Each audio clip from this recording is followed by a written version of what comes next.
कांग्रेस के पास में कुछ मुद्दा नहीं है। लगातार एक उनको इशू बनाने के लिए शुगर फैक्ट्री पकड़ करके बोलना अलग बात है। उनके पास कोई साक्ष्य है तो मैं आज भी उनको चैलेंज करती हूँ, कोई भी साक्ष्य जिस तरीके से आरोप लगा रहे साक्ष्य अगर हो तो प्रस्तुत करते, अदरवाइज नेता बनने के लिए तो माइक पकड़ने लोग ढेरों रहते हैं।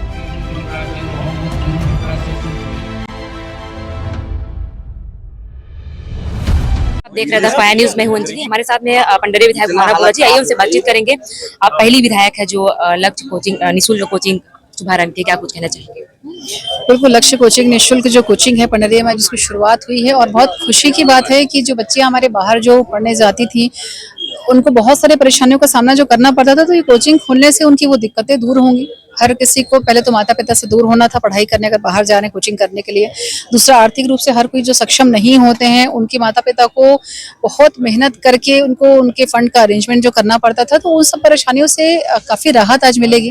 करीब 122 बच्चों का रजिस्ट्रेशन यहाँ पे हो चुका है, उनकी कोचिंग भी कल से स्टार्ट हो जाएंगे। तो मुझे विश्वास है यहाँ पढ़ने वाले बच्चे, क्योंकि टीचर्स भी बहुत अच्छे हैं जिनका चयन यहाँ पे किया गया है, तो आने वाले समय में सीजीपीएससी की बात करूँ, नेट की बात करूँ, जेई की बात करूँ, बच्चे बहुत अच्छा स्थान छत्तीसगढ़ में एग्जाम में करेंगे, ऐसे मुझे पूरा विश्वास है। अच्छा, कोचिंग में सिर्फ पंडरिया के बच्चे बस पढ़ सकते हैं, कहीं के भी बच्चे यहाँ पे रजिस्ट्रेशन कर सकते हैं? पंडरिया विधानसभा के कहीं के भी बच्चे पढ़ सकते हैं। फिलहाल प्रयास ये किया गया क्योंकि लिमिटेड जगह थी, लिमिटेड सीट्स थी, तो शुरुआत इन बच्चों से की गई है। आने वाले समय में ईश्वर की इच्छा होगी तो उसका विस्तार जरूर किया जाएगा। अच्छा, हरिनाला की आपने भूमि पूजन किया है, क्या कुछ कहना चाहेंगे? कब से, बहुत पहले से मांग थी? हरिनाला बहुत लंबी एक मांग थी पंडरिया की, विशेष रूप से पंडरिया की बात करूं मैं, क्योंकि यहाँ पर आवाजाही की स्थिति आप देख रहे हैं, लगातार ये रोड बहुत बिजी रहता है और बारिश के दिनों में हमेशा से, जहां तक मुझे ध्यान आ रहा है, हर बारिश में हरिनाला भर गया है, जाने की स्थिति नहीं है, आना जाना अवरुद्ध हो रहा है। ये बातें मीडिया के माध्यम से भी लगातार रही, जनप्रतिनिधियों के माध्यम से भी लगातार रही हैं।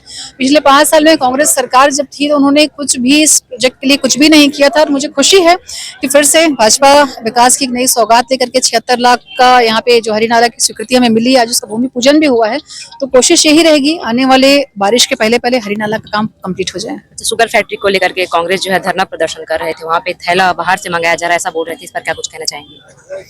कांग्रेस के पास में कुछ मुद्दा नहीं है। लगातार एक उनको इशू बनाने के लिए शुगर फैक्ट्री मिल गया है और उसी का मुद्दा बना रहे हैं। पहले एमडी को लेकर के विषय बनाते थे, कभी किसी और पेमेंट को लेकर के मुद्दा बनाते थे। पिछले कांग्रेस से 5 साल के कार्यकाल में जो पेमेंट जिस तरीके से हुए थे, मुझे लगता है कि उससे कहीं बेहतर स्थिति में हमें आज रिकवरी की बात मैं करूं, चाहे मैं गन्ना खरीदी की जो परेशानी आ रही थी मैं उसकी बात करूं, काफी हद तक हमने चीजों को सॉल्व कर लिया है। और भ्रष्टाचार का आरोप माइक पर पकड़ करके बोलना अलग बात है। उनके पास कोई साक्ष्य है तो मैं आज भी उनको चैलेंज करती हूँ, कोई भी साक्ष्य जिस तरीके से आरोप लगा रहे साक्ष्य अगर हो तो प्रस्तुत करते, अदरवाइज नेता बनने के लिए तो माइक पकड़ने लोग ढेरों रहते हैं। अच्छा, 5 साल में कांग्रेस ने जो काम नहीं किया आपने 1 साल में कर दिखाया है, क्या कुछ कहना चाहेंगे? देखिए, ये आपकी नियत और नियत की बात है। मुझे लगता है कि जनप्रतिनिधि बनने का जब अवसर मिलता है, कोई विधायक या सांसद बनने का मौका मिलता है, हम हजारों करोड़ों लोगों में से एक चुन करके आते हैं, 90 जो विधानसभा के विधायक हैं वो, और 90 लोगों का जब आप इतने हजारों करोड़ों लोगों में 90 लोगों का चयन हुआ है तो आपको दायित्व बनता है कि आपके क्षेत्र की जनता के लिए आप ईमानदार रहें, जो वादे आपने किए हैं, सरकार की जो योजनाएं हैं उनका लाभ आपकी जनता को मिल पाए। और जो कांग्रेस कार्य में बिल्कुल कांग्रेस कार्यकाल में बंद था, सिर्फ जेबें भरी गई थी, लेकिन अब पंडरिया एक नई पंडरिया का आगाज कर रहा है और निश्चित ही आने वाले, अभी 1 साल ही हुए हैं, 4 साल में जिस तरीके से मैंने बताया कि पंडरिया का कायाकल्प होगा और बिल्कुल हर घर भगवा के साथ पंडरिया एक नया पंडरिया बनेगा।